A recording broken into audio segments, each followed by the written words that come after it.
जो खुद को तराशते हैं उन्हें दुनिया तलाशती है। हेलो नमस्कार साथियों, आज हम बात करेंगे राजस्थान सीटी 2026 के मास्टर प्लान के बारे में। इसमें आपके सटीक स्ट्रेटेजी, इसके अलावा कंप्लीट सिलेबस, इसके अलावा डेली शेड्यूल और स्कोर आप कैसे ग्रो कर सकते हैं, इनके बारे में हम बात करेंगे। तो मात्र 5 मिनट रुके रहेगा, हम 5 मिनट में सारी चीजों को जो है क्लियर करने वाले हैं। तो चलिए, सबसे पहले देखिए, आपके सामने दिया गया है कि ऑफिशियल एग्जाम डेट समय कम है आपके पास। आपका जो सीटी 10+2 यानी सेकेंडरी लेवल का जो एग्जाम रहने वाला है, ये 23 से 25 अक्टूबर 2026 के बीच में होगा। उसके बाद में सीटी ग्रेजुएशन लेवल का जो एग्जाम है, ये 1 से 3 दिसंबर 2026 को आयोजित होने वाला है। तो सीटी आपके 10+2 के लिए बहुत कम कम समय है।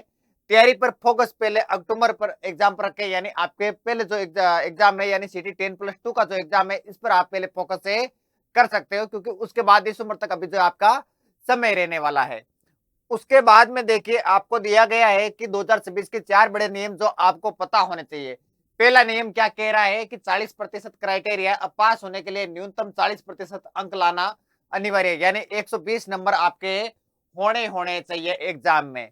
उसके बाद में नंबर 2 नियम क्या कह रहा है कि विकल्प ई, यानी ई ऑप्शन जो है, अगर कोई पर्सन नहीं आता है तो पांचवा गोला यानी ई भरना अनिवार्य है। खाली छोड़ने पर आपके क्या कटेंगे, अंक कटेंगे।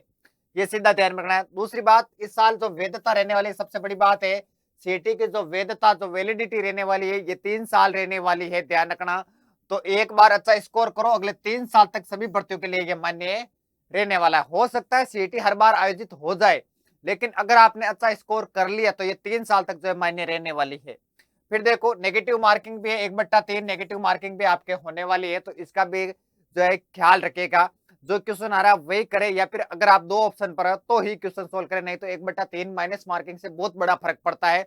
और कई बार जो सिलेक्शन नहीं होता है, या कई बार आप जो है कोई एग्जाम क्लियर नहीं कर पाते हो, तो वो सिर्फ और सिर्फ उसका कारण होता है कि माइनस मार्किंग, क्योंकि आपको क्वेश्चन आ तो रहे हैं, लेकिन माइनस मार्किंग की वजह से आपके जो जो सही क्वेश्चन हो रहे हैं, उसकी वजह से आप जो पीछे रह जाते हो।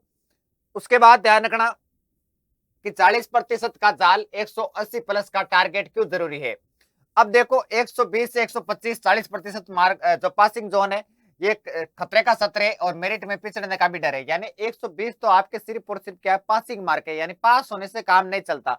आपको टॉपर तो बनना ही पड़ेगा, टॉपर तो बनना ही पड़ेगा। यानी 180 प्लस, यानी सेफ जोन 180 प्लस आपका रहने वाला है, और 15 गुना की लिस्ट में 100% जो है आप अपनी जगह बना सकते हो। इसके अलावा देखो, 0 से 119, ये तो आपकी फेल वाली रेस है, यानी 120 तक तो आप फेल हो, 120 तक आप जो है पासिंग होंगे, यानी पास होंगे, और 180 प्लस ये आपका क्या है, सेफ जोन है।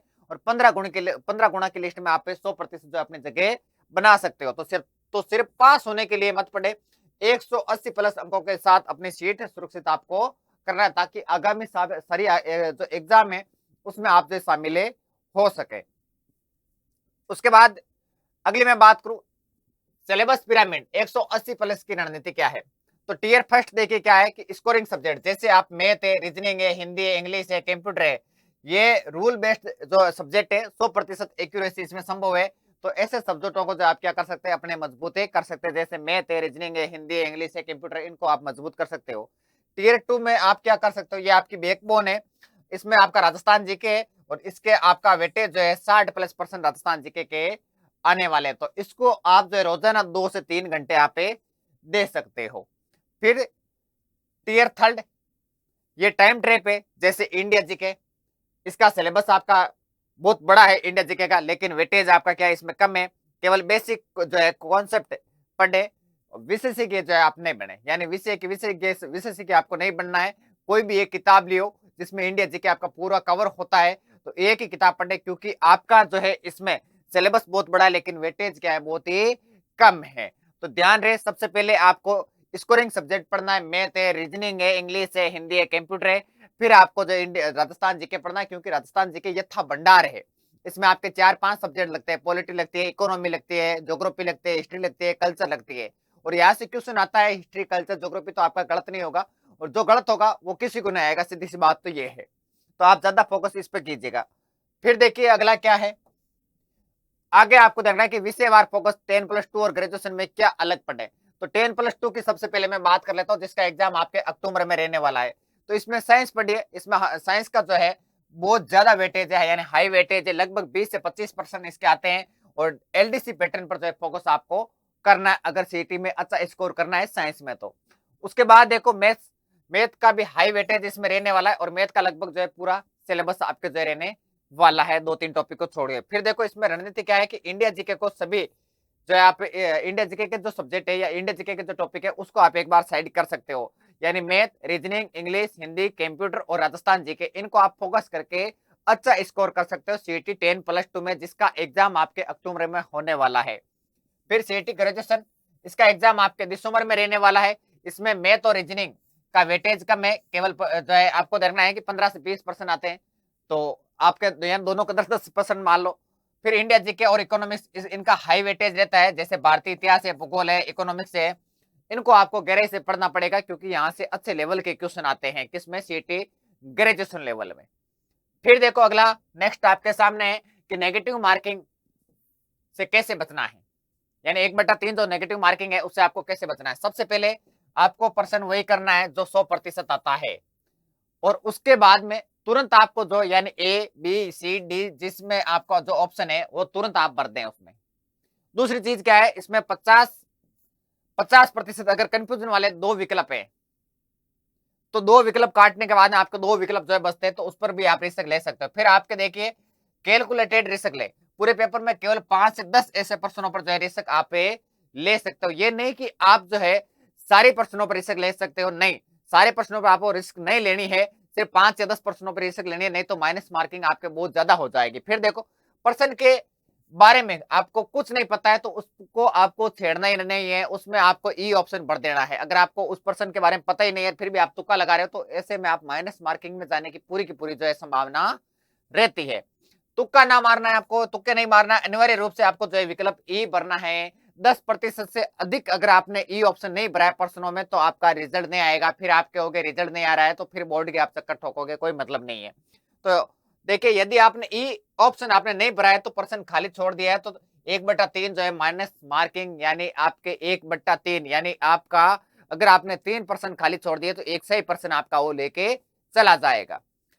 नेक्स्ट देखिए आपके सामने क्या है कि इस रणनीति को हकीकत में कैसे आप बदल सकते हैं। तो देखिए सिलेबस बहुत बड़ा है आपका, खुद से कवर करने में समय लगेगा। ग्रेजुएशन लेवल में नेगेटिव मार्किंग के साथ प्रैक्टिस बेहद जरूरी है। हम लाए आपके सफलता की चाबी सीईटी ग्रेजुएशन एमसीक्यू बैच।